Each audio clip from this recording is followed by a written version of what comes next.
Bienvenidos a Casos de Sangre. Estoy aquí hoy para contaros un caso aterrador, el caso de Anna Walsh, un suceso horrible en el sótano de una casa familiar.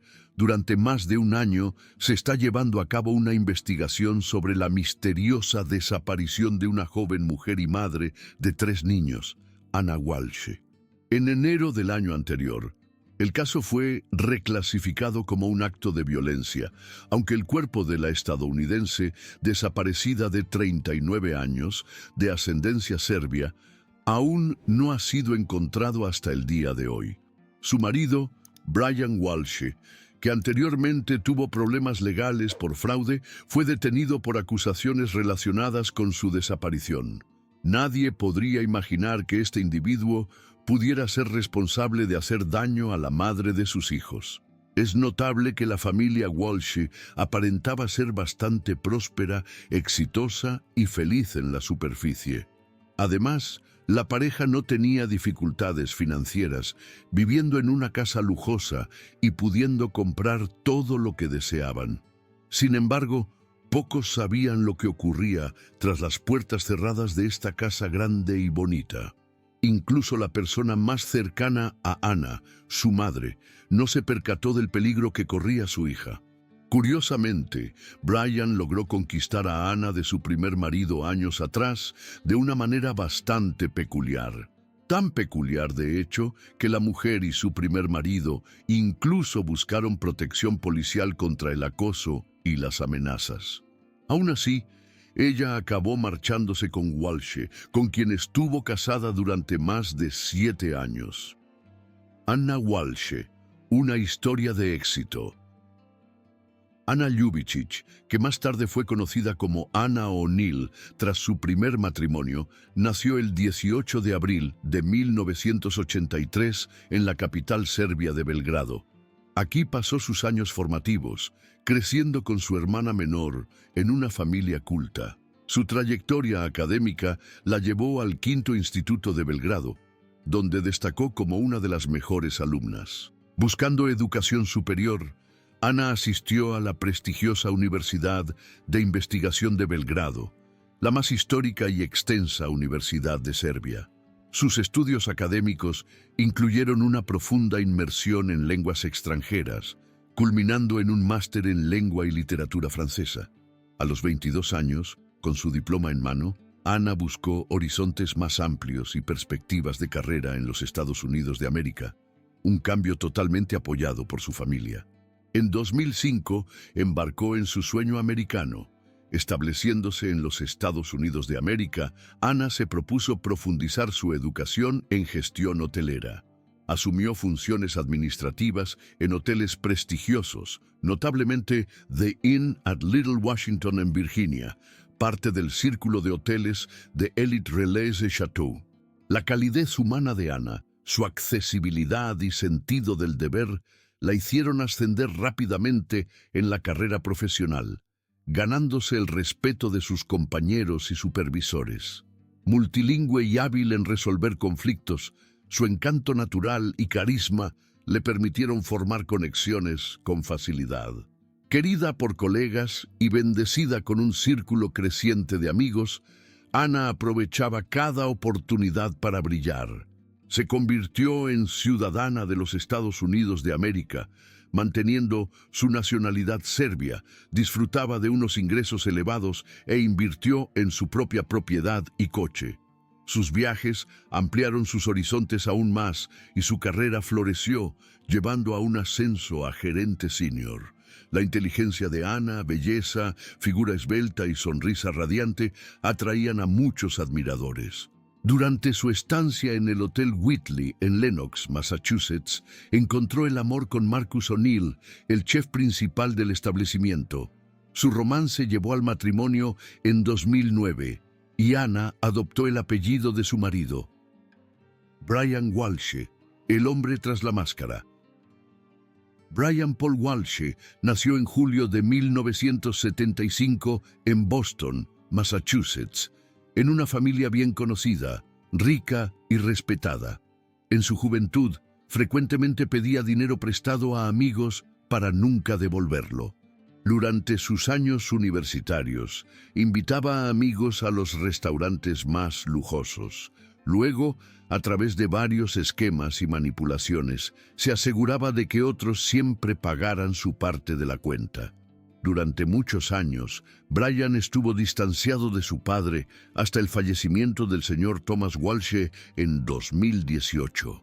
La ruptura en su relación comenzó después de que el hijo ingrato retirara fraudulentamente casi $1 millón de la cuenta personal del doctor Thomas Walsh y simplemente desapareciera con el dinero. El padre no denunció a su hijo a la policía e incluso intentó persuadirlo para que devolviera el dinero voluntariamente. Cuando Brian se negó, Thomas cesó toda comunicación con él. En la época de este incidente de apropiación indebida, los padres de Brian ya estaban divorciados desde hacía mucho tiempo y su padre tenía otra familia y decidió borrar permanentemente a su hijo mayor de su vida y de su testamento. Sin embargo, cuando Thomas falleció, Brian inmediatamente se hizo presente e incluso presentó una demanda, alegando que el testamento dejado fue falsificado por la viuda del doctor y los hijos menores para privarle de su herencia legítima. Naturalmente, no logró probar nada ni recibir ninguna parte del patrimonio. Además, aquellos que conocían a Brian lo describían como codicioso, malévolo y bastante cruel, con tendencia a la violencia e incapacidad para controlar sus emociones. Conseguía todo por la fuerza y durante momentos de ira se volvía peligroso. Según algunos relatos, a finales de los años 2000, Walsh pasó por tratamiento en una clínica psiquiátrica donde intentó contener sus arrebatos de ira, y fue entonces cuando fue oficialmente diagnosticado con sociopatía. Un romance que se transformó en pesadilla. Los futuros cónyuges se conocieron en 2014, época en la que Anna trabajaba como gerente senior de reservas en el Hotel Whitley en Massachusetts. En ese momento, ella estaba casada con Marcus O'Neill, que también trabajaba allí. Brian estaba entre los huéspedes del hotel y quedó inmediatamente atraído por la joven atractiva. El hecho de que Anna ya estuviera casada no desanimó a Walsh en lo más mínimo. Comenzó a mostrar una atención que crecía cada vez más insistente. Acostumbrado a conseguir lo que quería desde joven y no siendo alguien que aceptara un rechazo, empezó a perseguir a Anna incansablemente. Logró obtener su número de teléfono e incluso su dirección residencial, donde vivía con su marido, transformando sus vidas en una absoluta pesadilla. En 2015, los O'Neill se vieron obligados a pedir protección policial contra el acoso incesante de Brian, que persistía día y noche. Constantemente buscaba a Anna, la llamaba en el trabajo, enviaba mensajes a su teléfono personal y exigía que se divorciara de su marido para estar con él. La situación se agravó cuando Walsh amenazó con hacer daño a Anna y su marido si ella no se iba con él.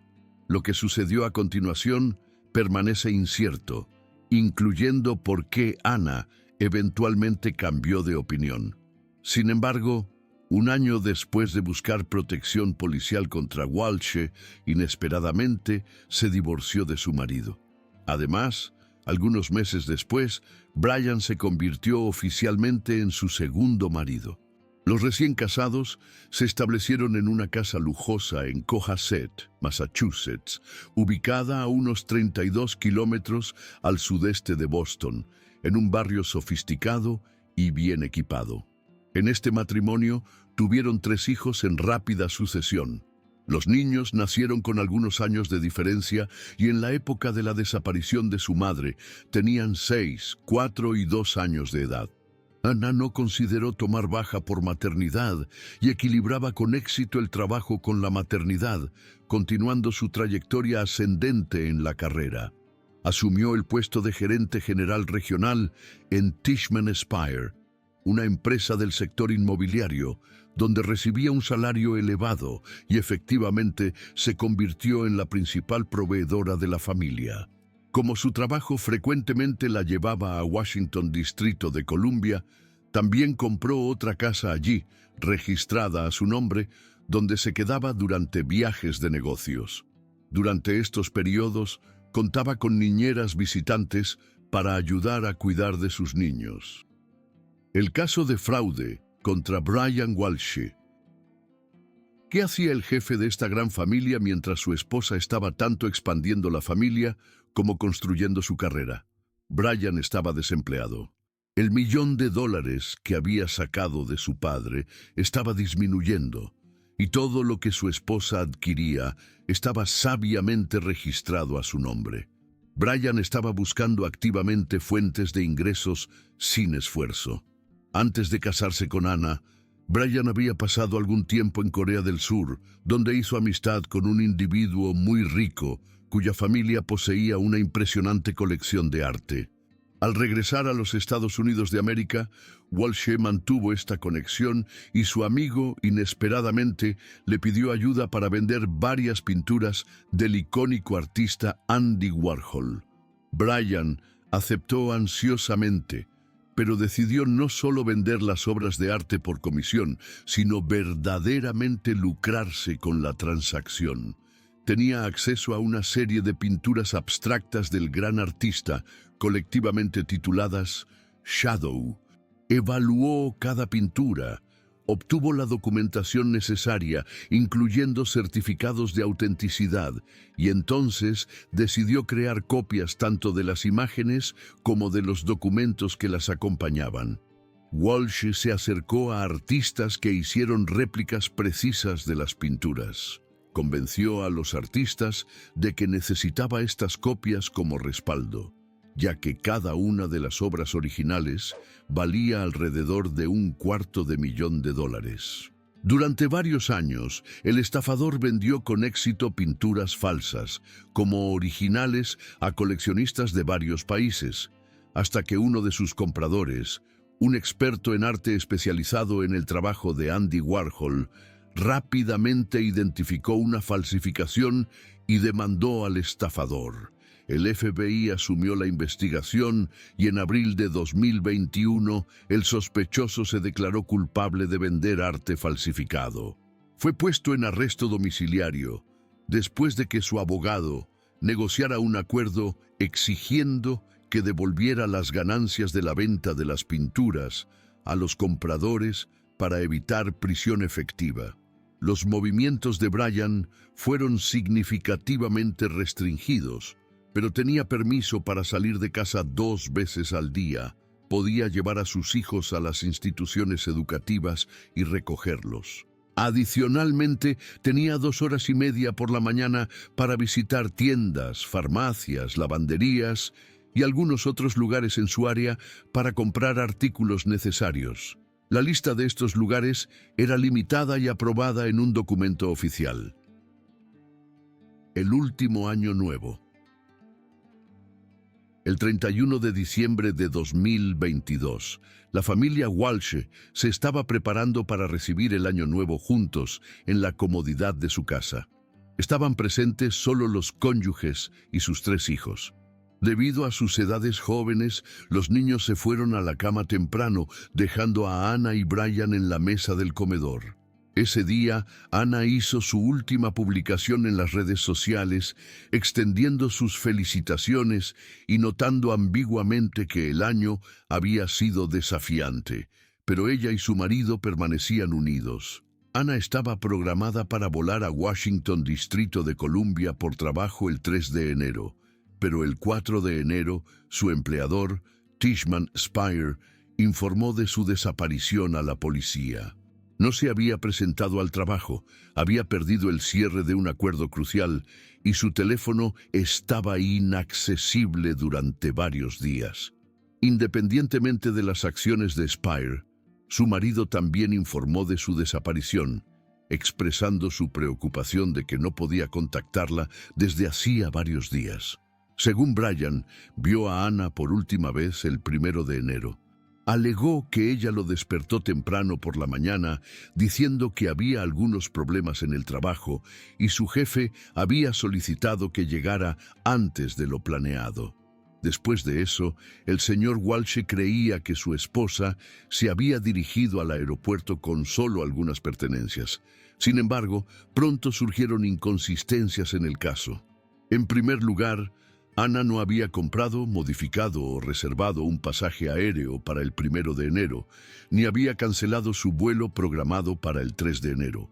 En segundo lugar, no apareció en el aeropuerto, ni el 1 ni el 3 de enero. En tercer lugar, ¿cómo había dejado la casa? Su coche personal aún estaba en el garaje y no había llamado a un taxi. Brian sugirió que podría haber pedido que la llevaran, pero esta teoría sonaba lejos de ser convincente. Las declaraciones y el comportamiento de Brian plantearon muchas preguntas. Sus relatos eran inconsistentes y no parecía particularmente preocupado por los acontecimientos.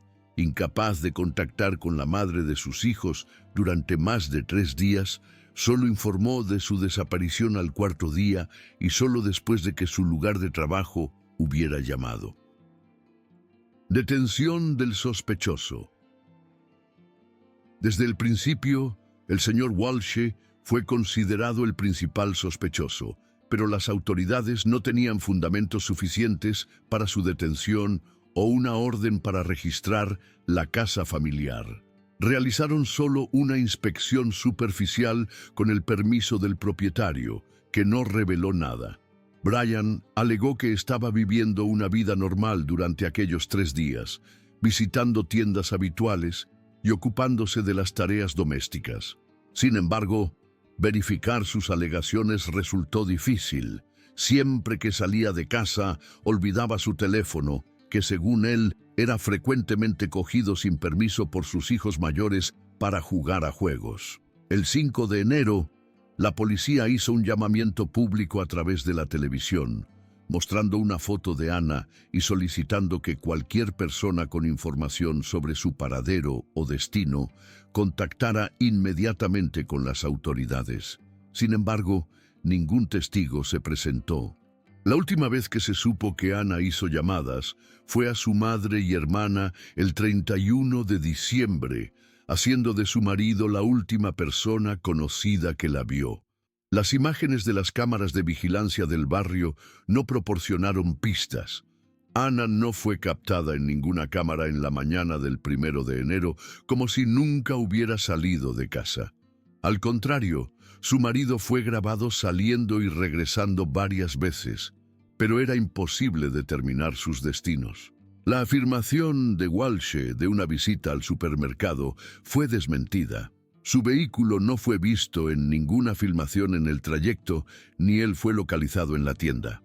Fue solo el 8 de enero cuando Brian fue detenido por proporcionar declaraciones falsas y llevado a interrogatorio en la comisaría, mientras su casa fue finalmente registrada. Se descubrió que el 1 de enero había ido a una tienda de materiales de construcción en una zona diferente, no incluida en la lista de lugares aprobados que podía visitar bajo condiciones de arresto domiciliario.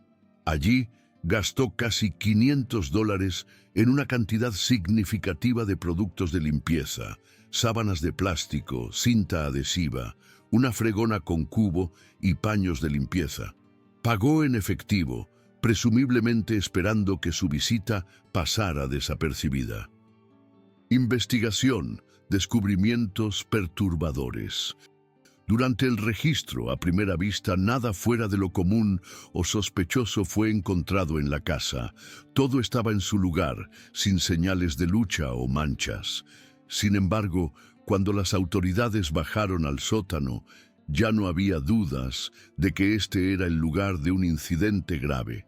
Allí, manchas borrosas eran visibles por todas partes y, entre los objetos antiguos, un cuchillo y una sierra envueltos en toallas estaban escondidos. Anteriormente, Walsh había admitido que el 3 de enero visitó la casa de su madre, ubicada al otro lado de la ciudad. Alegó haber violado sus condiciones de arresto domiciliario porque su madre necesitaba ayuda con tareas domésticas debido a su salud debilitada. Pero tras los descubrimientos en el sótano, la policía sospechó que durante el trayecto el hombre podría haberse deshecho de evidencias. Todos los contenedores de basura en la zona donde los cónyuges vivían, así como a lo largo del camino hacia la casa de su madre, fueron inspeccionados. Estas búsquedas produjeron resultados y en uno de ellos, un hacha de cocina con restos y varias toallas manchadas, similares a aquellas encontradas en el sótano de los Walsh, fueron descubiertas.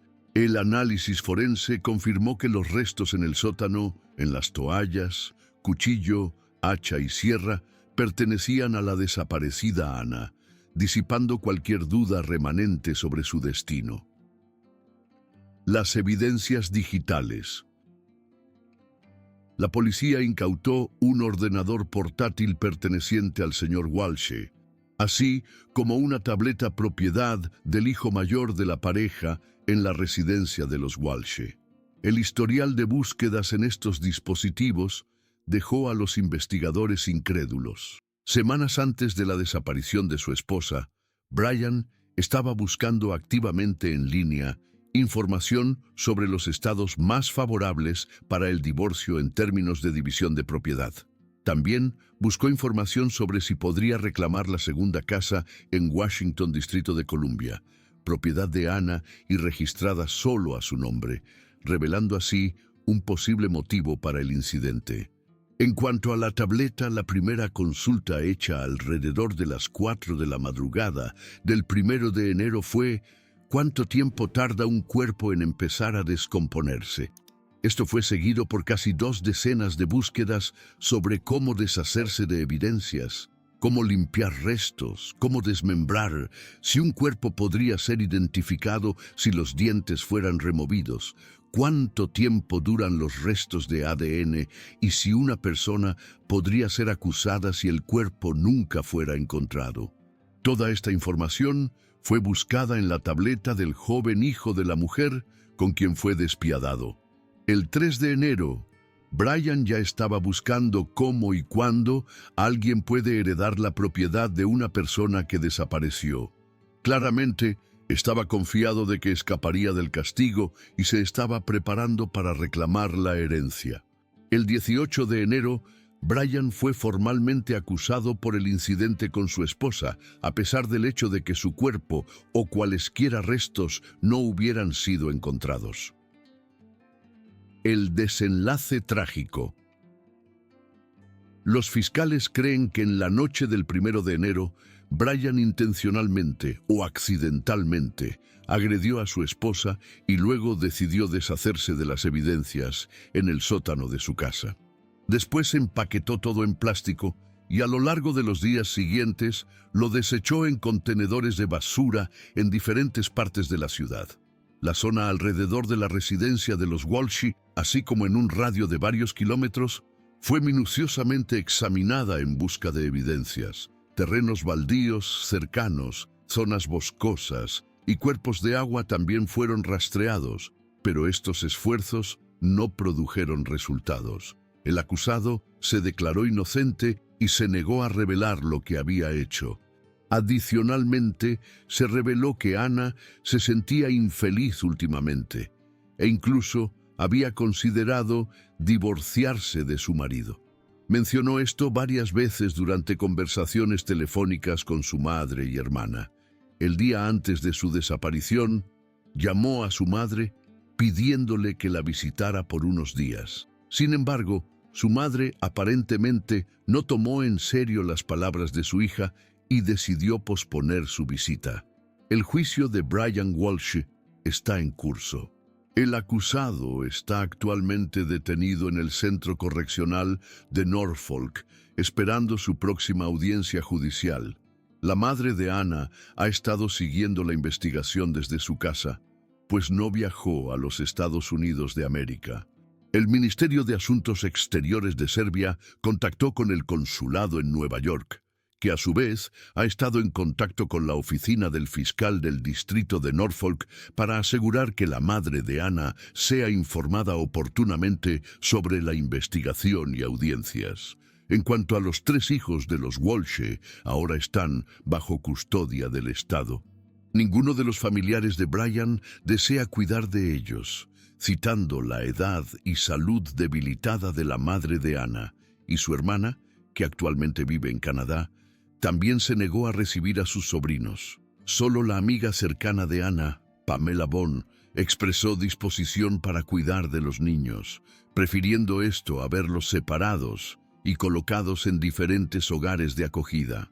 Pero, ¿y vosotros? ¿Qué pensáis sobre el caso? ¿Creéis que Brian es de hecho el autor del crimen? ¿Y cuánto tiempo de prisión creéis que debería enfrentar? Dejad vuestro me gusta, suscribíos al canal y activad la campanita para ser notificados de las próximas historias que están por venir. Gracias por ver y hasta la próxima.